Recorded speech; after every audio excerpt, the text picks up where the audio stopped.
Λοιπόν, Λάμπρο, πες μας τα νέα για την αναγέννηση και τον ΑΟΚ. Εδώ βρισκόμαστε εδώ στη Λαπιάτσα, παρουσία κάτι παίξεις από το Στούγκ του Κρυονέρη, το Χριστάκη και άλλους υπόλοιπους. Πρώτη φορά άκουσα το Στούγκ και Κρυονέρη στην Κέρδα. Εγώ από τα κανάλια Κέρδα του Κατέρης, του καλύτερου παίκτης του κόσμου.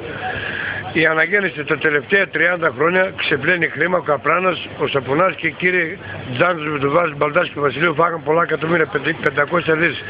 Με καρατσούνι τρικάλων παπά με λαθρέα τσιγάρα. Και η αναγέννηση να βρίσκεται στον ένα πόντο να σώνεται. Είναι έγκλημα που γίνεται από τους παράγοντες και να ξεπλένει χρήμα και να κλέβουν τα λεφτά του κόσμου. Πρέπει η αναγέννηση να βάλει πρόεδρο και η διοίκηση άλλοι να φύγουν οι βρωμιές, τα κασίσια και το ξέπλυμα χρήματος του λαθρέα τσιγάρα. Η αναγέννηση είναι ιστορική ομάδα και εκπροσωπεί την καρδίτσα ολόκληρη. Κατέρης ο ΑΟΚ φέτος έκανε την καλύτερη κίνηση του Καραγιάννης Βάγιος, παίζει τον καλύτερο παίκτη του Κατέρη και πρέπει να επανέλθει στη Β' Εθνική, διότι η φανέλα του ΑΟΚ είναι βαριά και ξεφτιλίζεται στη Δέλτα, μουζάκια, παγωτά Δέλτα κλπ.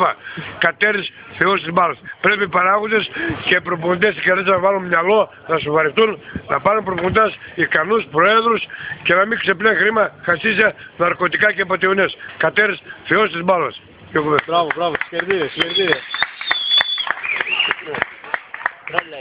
Ωραίος παίκτης.